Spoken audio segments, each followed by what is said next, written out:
Barry moment, because she's kissed other guys before, and Eddie's a guy, and she cares about it, but I would think that Barry moment for Iris would be the one that's just like, yeah, wow. If we're speaking for Iris, I think obviously she deeply loved Eddie. That was a real relationship for her, and she cared immensely for him, and she loved him, and that was real.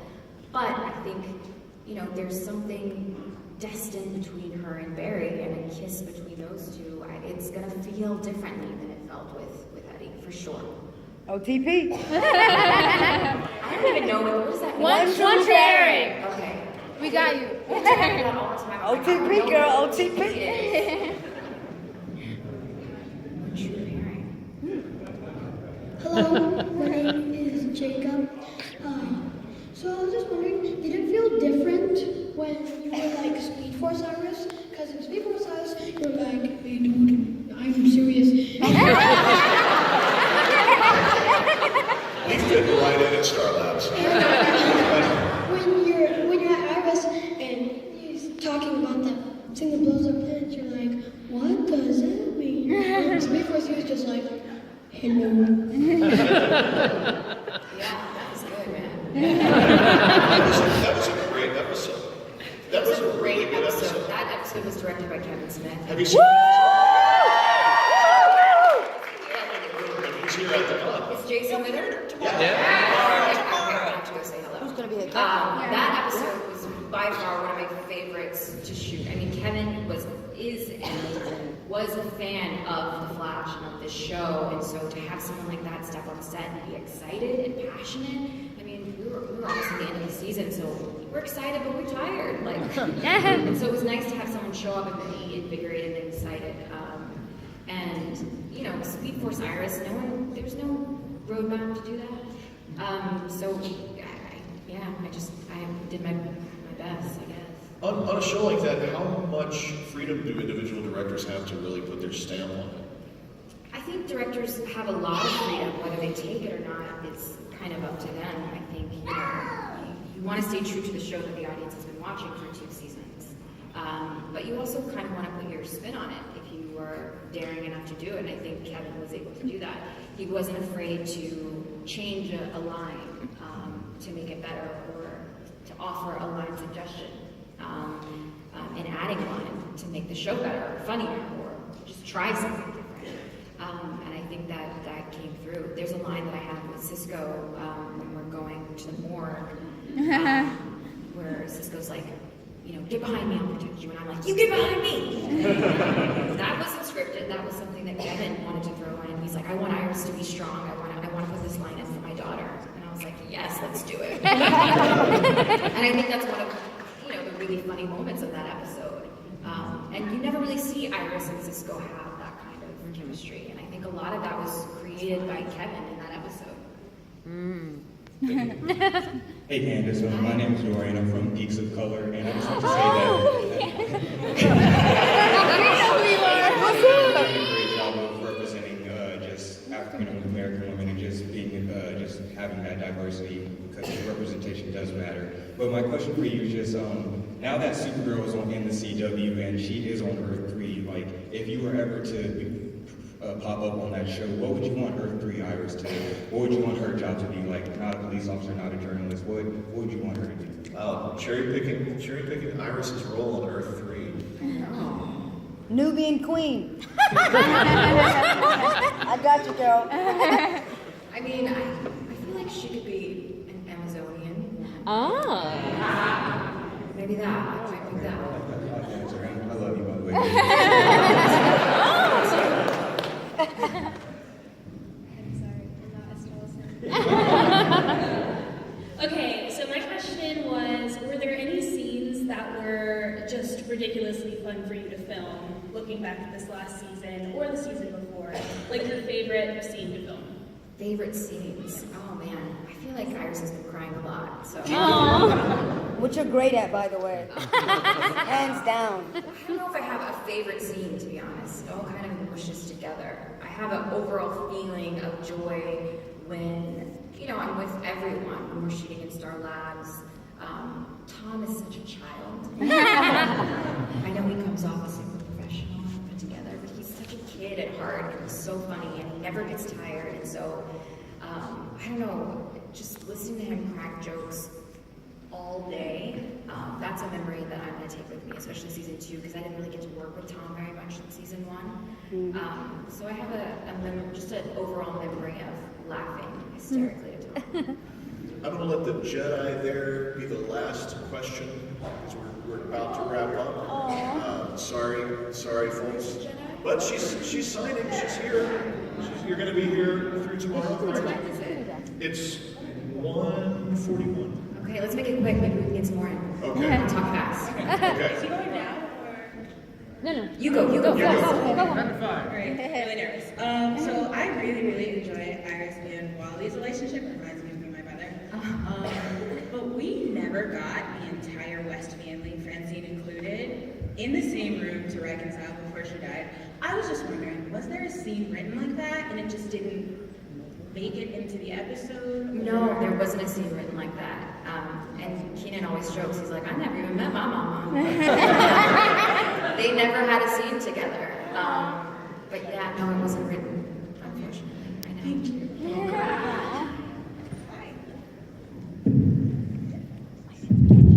Nice to meet you. Nice to meet you. Will we ever find out where Iris lives? Central City. We always joke about that. I feel like Eddie left a lot of money to me and I live in his bed. That's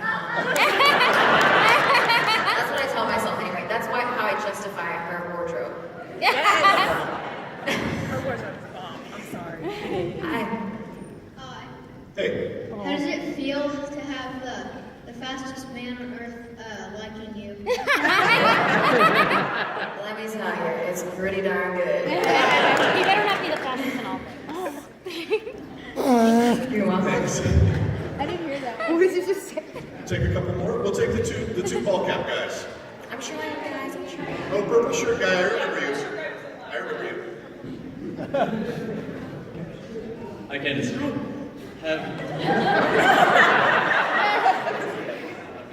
Go with it. Wait. Right. Have you or anyone else on the cast been asked to cameo in the DC movie adaptation? Aww. I Keep Iris black! Keep Iris black! No, I don't believe any of us have been asked to do that. You know, DC TV and DC Film are very separate entities, and I think they plan to keep it that way. Thank you. You're welcome. Hi. Luckily, I'm tall enough because I'm short. If you could kill off one character,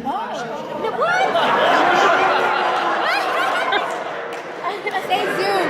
What's wrong with you?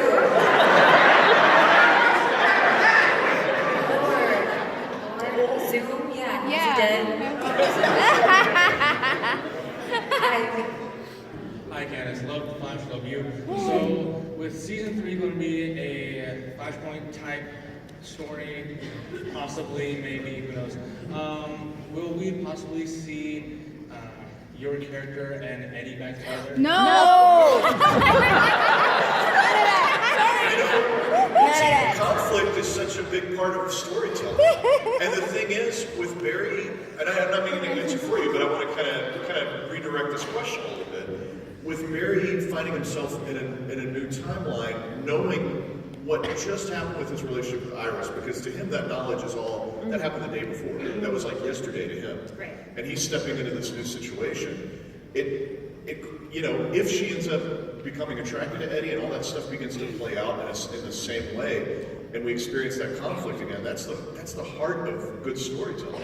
Really, you know, those sort of, if you got exactly what you wanted every single episode in regards to, you know, everything works out and everybody smiles and hugs and winks at the camera at the end, then that becomes a cartoon. It becomes less like real life. Yeah, audiences I find are very impatient these days. You know, we're hoping to have a lot of seasons on air. And that means we've got to create stories for hopefully 6, 7, 8, 9, whatever seasons. So there's a lot of stories to tell. As far as Eddie coming back, I don't know anything about that. I think it's safe to say that relationship is probably done. I don't know that. Don't quote me. I don't know I that. don't know. We have Eddie Canes. Is that such a Eddie Canes? There's some Eddie Canes in here. It's all right. Y'all can rumble after. Rick is I bad. think it's 1:46 now, so we're right on time. If you wanted to take one more. I'm happy to awesome see one. all of these people if you guys have time. Or two or whatever. I don't want to make anyone feel like they didn't get their All right, time. we'll end it here. Okay, great. Bye. Obviously, great camaraderie that we see with the cast. Any pranks pulled on set, and can you share an epic prank that has happened? Pranks. You know what's really funny? As much fun as we have as a cast, there are no pranks. Really. Is that respect? We don't have time. There is no time to prank. Yeah, and there's a few people I wouldn't want to prank. I don't think I'd live to walk off set. Yeah, not many pranks. I'm glad to take suggestions though. I got some. Hi. Hi, my name is Connor. I was wondering if any other worlds, will Iris be doing? Will she come back on the show in like World 3 or Earth 3 or Earth 4? So many multiple irises. I mean, there's so many possibilities, with the multiverse stuff opening up. I mean, are you able to go to writers and be like, hey, if you ever introduce a third or fourth iris, could she be this? Do they take your suggestions? I'm sure they're willing to listen, but that doesn't mean they take my suggestions. I don't know, I think they're always interested in our talents, what we can do outside of the show. I mean, they asked us in the very beginning, like, let us know if you have any talents, if you're a singer or anything like that. So the possibilities are really endless. I don't know what the future incarnations of Iris will look like, but it's exciting to know that, there hopefully will be many to come. There's got to be an evil iris, right?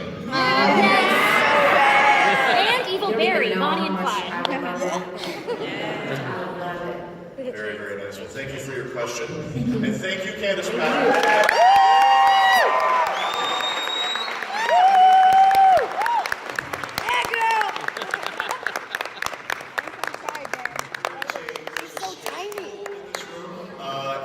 I'm one to speak, right? I can't call anyone else tiny.